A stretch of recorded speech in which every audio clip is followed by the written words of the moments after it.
friends, welcome back to On Location Vancouver. I'm your host, Zara Durrani. The show is brought to you with the support of TELUS STORYHIVE. We're here inside Chapel Arts, part of the Eastside Arts District for the 29th Annual Eastside Culture Crawl, one of the city's most loved and largest art celebrations. Today, I'm speaking with the creators and visionaries who help shape Vancouver's artistic landscape. Let's go speak to them. And we're sitting down with Esther Rausenberg to talk about the Eastside Culture Crawl, and you're celebrating 29 years. 29 years of this visual arts design and craft festival. It's epic. It is totally epic, and the lighting is epic, the set is epic, and you should have seen, you know, our folks behind the camera, which we'll get a chance to speak to afterwards. Tell us, for anyone who has not had the opportunity to experience the Eastside Culture Crawl, what can they expect this year? Well, it's once a year, so people need to note that, and it's only 4 days, so Thursday, Friday, Saturday, and Sunday. And it's a real opportunity for people to come down and experience the visual arts, design, and crafts that with over 536 artists participating. So it's really a major event. It's a once a year opportunity. There's something for everybody. There's pottery, there's incredible furniture like you're seeing behind us. There's painting and printmaking and photography and sculpture. Every single medium that you can think of is covered in this event. And what's really exciting about it is that it's kind of like you're seeing here, the behind the scenes of what happens when you visit an artist studio, which frankly is really intriguing, absolutely intriguing, because no one studio is alike. I can guarantee that.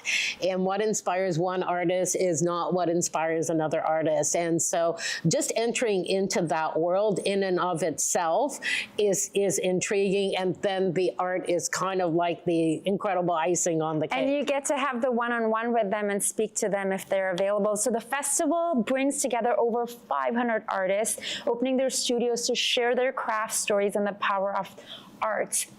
500 artists, that is massive, and what an undertaking. It is. I mean, we start planning next year's festival, which is going to be the big 3-0, and we want everybody to join us for that event. I mean, we want everybody to join us now for the event as well, but it is a massive undertaking, and literally, you know, we closed down this festival, and we basically, well, we've already started working on next year because it's going to be, you know, a milestone celebratory year for us. So it is a lot of work, and we're a small but mighty team, but everybody works really hard in terms of playing their part and ensuring that all kinds of things get done, including this incredible program guide. Amazing.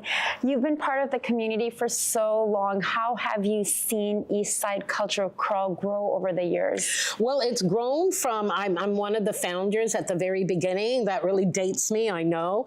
But that was 29 years ago, and it was a handful of artists and 3 buildings. And now we're at 5. Last count the other day, I think we were at 538 artists, and we're in 80 different buildings. Some of them are big, like Parker Street, which has about 150 artists, the Murgatroyd building, which has about 40 to 50 artists. So there are some bigger buildings, and then there's a lot of smaller buildings in different parts of the Eastside Arts District. It must get you so entrenched in the community, and you sound like such a big lover of arts and artists. I love it. Now, you speak often about resilience in arts. What are the biggest challenges you think artists have faced this year and over the last 5 years? Well, there's 2 things that I would say. Space, absolutely critical and important. If we don't have space for artists to work in, we basically wouldn't have a culture crawl. Space is becoming incredibly expensive. It's not the heydays of the 1980s and 1990s when there was a lot of space available. I know we had a studio that was 2,000 square feet. That's pretty much unheard of. Nobody can really afford that in this day and age. So artists are having to work in smaller and smaller facilities. possibilities. And I think that's actually impacting the art, because artists are not able to kind of think big and think epic and think, they want to make grand pieces. They're starting to make smaller and smaller pieces. And I think that that's really going to affect what gets showcased. The other factor is that one of the first things, whenever they do budget cuts, I don't know why this is, but the arts, which actually delivers more in terms of per capita gain for the economy than I think it was the oil and gas industry. And it somehow, they seem to want to always cut that first, even though that budget is always, the lowest budget, but they seem to want to cut it. And so we're seeing, governments at all levels kind of retracting the funding pool. And I'm really concerned about that. It's not just in the visual arts, it's performing arts and music. So it's all of the different. We were having this conversation off camera, and I'm so grateful to Nathan and Ali who've helped us, because I'm a one-woman show now, right. And it's the way that things are. For festival goers, any artists that are first-timers this year that you'd like to highlight right now? Well, there are actually about 100 new-timer, new to the crawl artists. So I'm not going to highlight any one of them, but there's about 100 of them. And then in this particular guide and also online, there's a certain asterisk that indicates that they are a new artist. So they're quite easy to find in the program guide and on the website. Okay, for someone who, whether they live close by or they're coming from Surrey or Cloverdale, how would you tell them to experience the crawl for the first time? What I say is go to the website, look at what intrigues you, just explore. There's so many images. There's 538 pages of art. So each artist has a full page, and they have, I think it's 8 to 10 images. So you can really just go through that website and make a list. I tell people, I suggest, make a list. And often what I see is people walking around with a list in the hand, and they're like looking at the guide in here and the map, and they're trying to find this artist or that studio. And then what happens is they see something that's intriguing to them, and so they pop into that studio and they get distracted. But I say start with a list and just get out there. It's a great way to spend your Saturday or Sunday. It is. Now the Culture Crawl is on from November 20th to the 23rd. That's correct. So we want to maximize our time, squeeze in as much as we can as possible. And I think just meander on over to the website or grab one of these. Yes. Can we expect to find this, I guess, at any local cafes? This beautiful, and it's wonderful graphic here. You can grab one of these little guides and it will tell you where you should start and based on your interests. And I do see here so we can see who are the new artists. And, I'm personally really into photography. Right. So I'm very excited. Thank you so much, Esther. Truly appreciate it. Before I let you go, is there something for the 30th anniversary, any sort of direction you guys are going in, or anything you'd like to share with our audience before we're going to go big.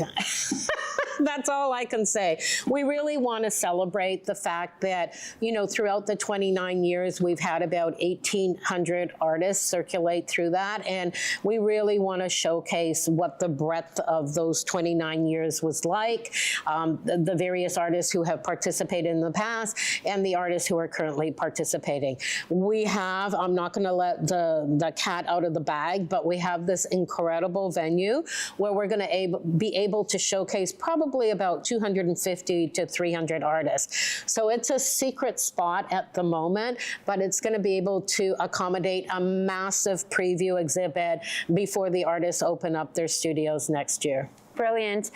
What do you hope visitors will take away from this weekend this year, November 20th to the 23rd? Well, we hope that they have a fantastic experience and get out there and talk to the artists. They love engaging with the public.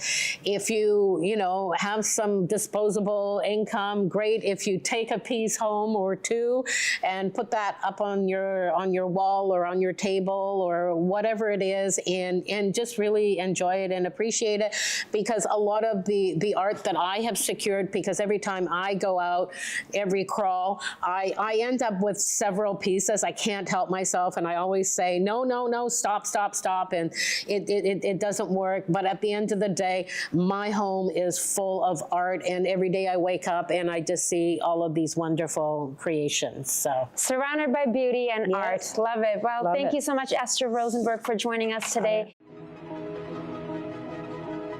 Currently, we're here in Nathan Wiens' studio. He is a furniture maker, founder of Chapel Arts, and we're here to talk about his involvement with the Eastside Culture Crawl.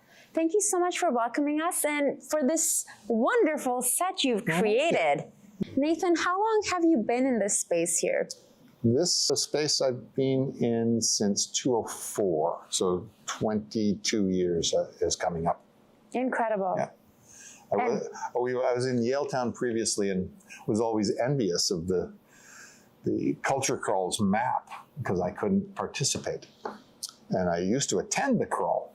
I haven't attended the crawl for about 21 years. It was the last time I visited the rest of the crawl. So I sometimes feel like not participating so I can wander around. It's been so long. Yeah. Now that was the reason you moved out of Yaletown. Yeah, we exactly. were neighbors. We were neighbors. Now your studio has been part of the Culture Crawl for many years. What does this event mean to you?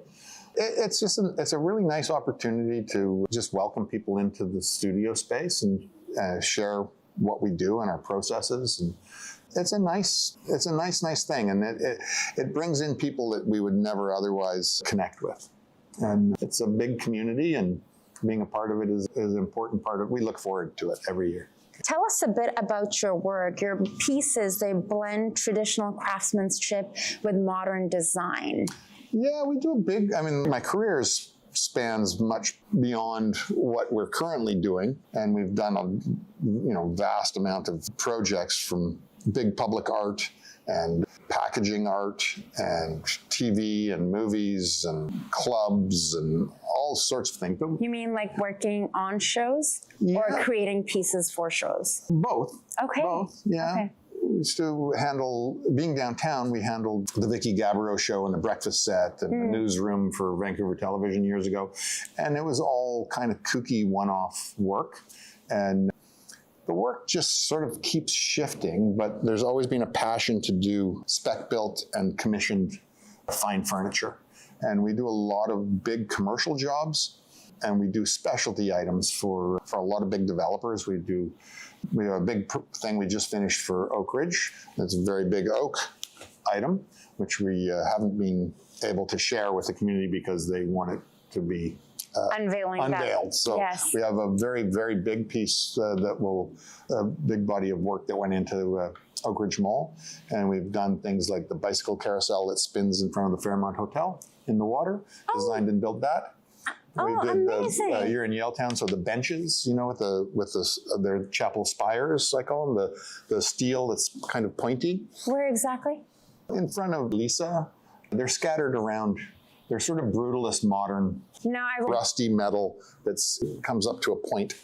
Anyway, we've done. I'm always walking around with my dogs, so it's It's commissioned public furniture. So that was years ago.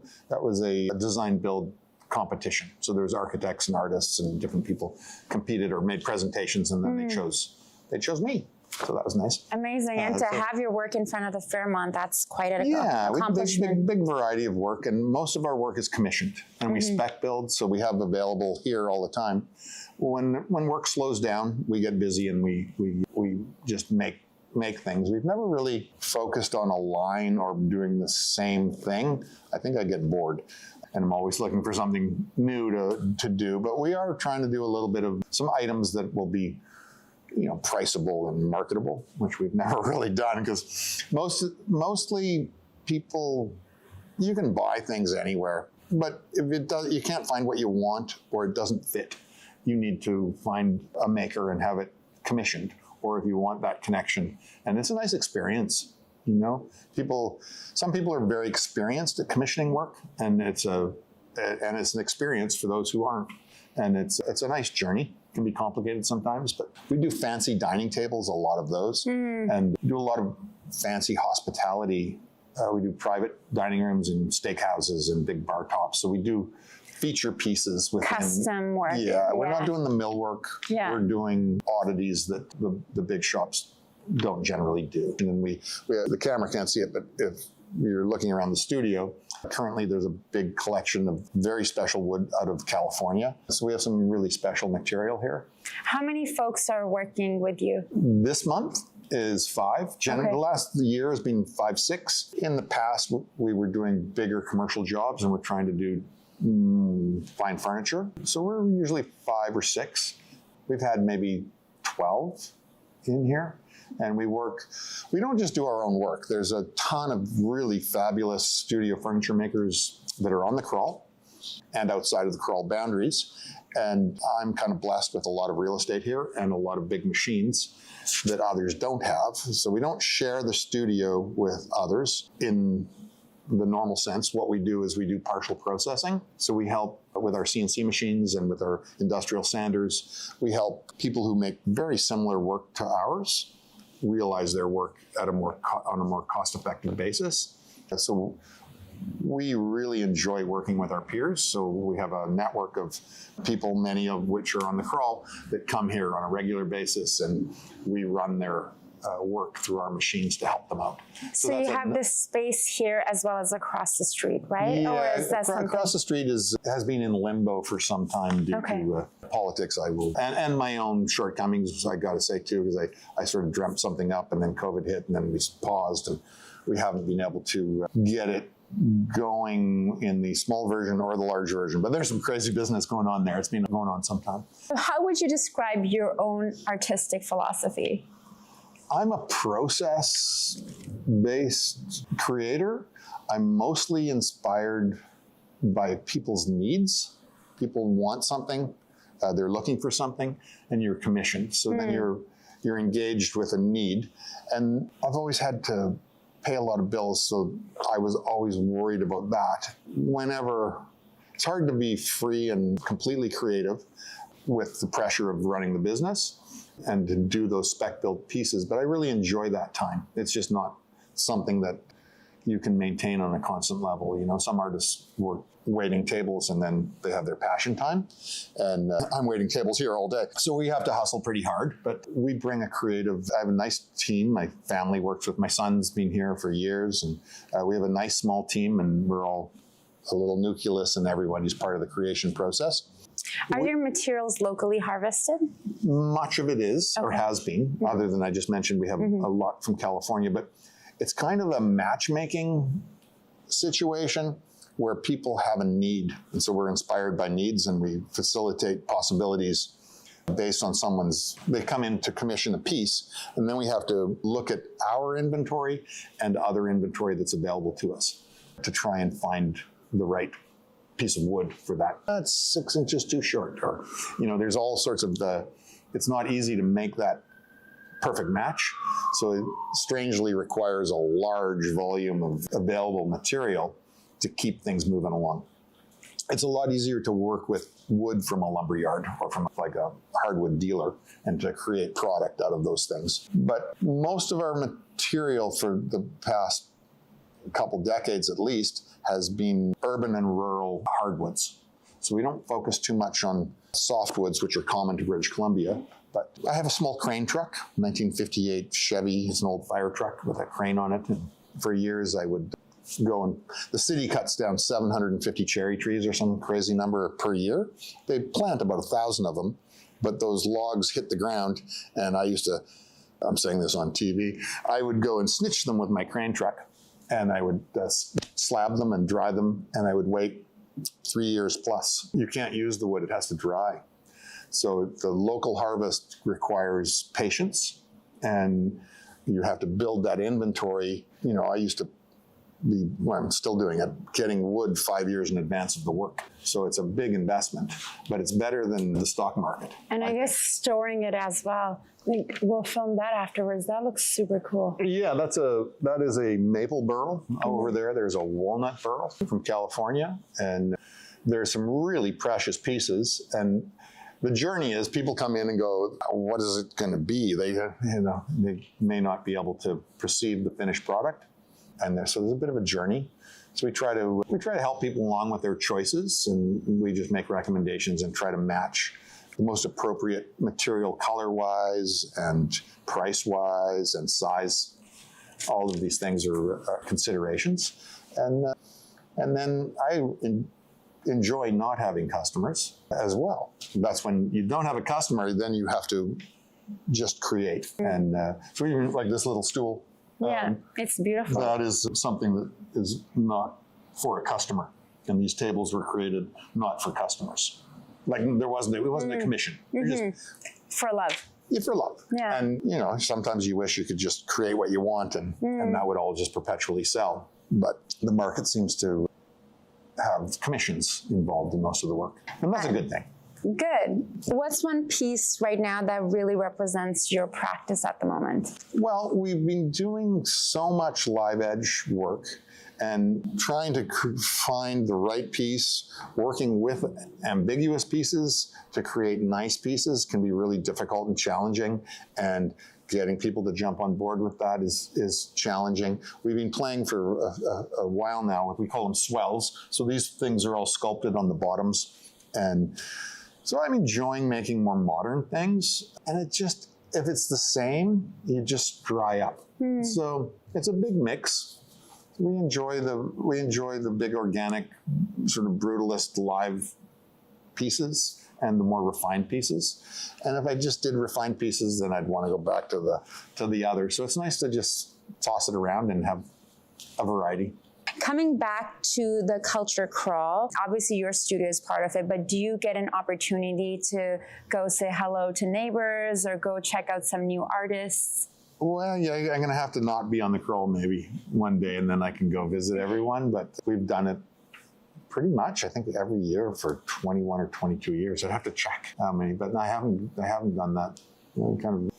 Kind of would like to do that. Because everyone's coming here. I'm always curious because I haven't gone for so long. I used to go, as I mentioned earlier, when I was in Yaletown. I would go on the crawl. Yeah. And I had friends on the crawl, and we all wished the boundary was just Vancouver crawl. That's what we thought when we were in Yaletown. But the boundaries of the Culture Crawl have grown since we started. The boundaries have gone, past Commercial Drive. They've gone now over to Terminal, where the Arts Factory is, and that's a great spot filled with a lot of people.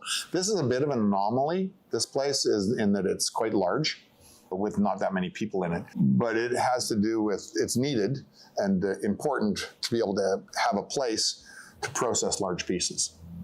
So again, it is mostly work that's brought to the chapel, but there's a considerable amount of, maybe 5% of maybe 10% of our work, depending on the year, might be working with other makers. How important do you think the crawl is to the city's art scene? Oh, I think it's tremendously important. What else is there? I mean, you can go to trade shows and you can see people's work. You can go to the craft show, and that's all very nice. You can see little curated booths of everybody's work. But it's nice to be in someone's space. Absolutely important to walk into their space. Amazing. Well, thank you so much for taking the time, Nathan. Truly appreciate it. And I love this piece right here, and I like the lighting. I feel very welcome. This could be my new set. That's it. This could be my new studio right here. All right. Amazing. Thank you so much, Nathan Wiens. Thank you. Once again, you're watching On Location Vancouver, brought to you with the support of TELUS STORYHIVE. I'm Zara Durrani, and I'll see you soon. Thank you for joining us for this episode of On Location Vancouver. If you would like to be a guest on the show, please scan the QR code and someone from our team will be in touch. We'll see you soon.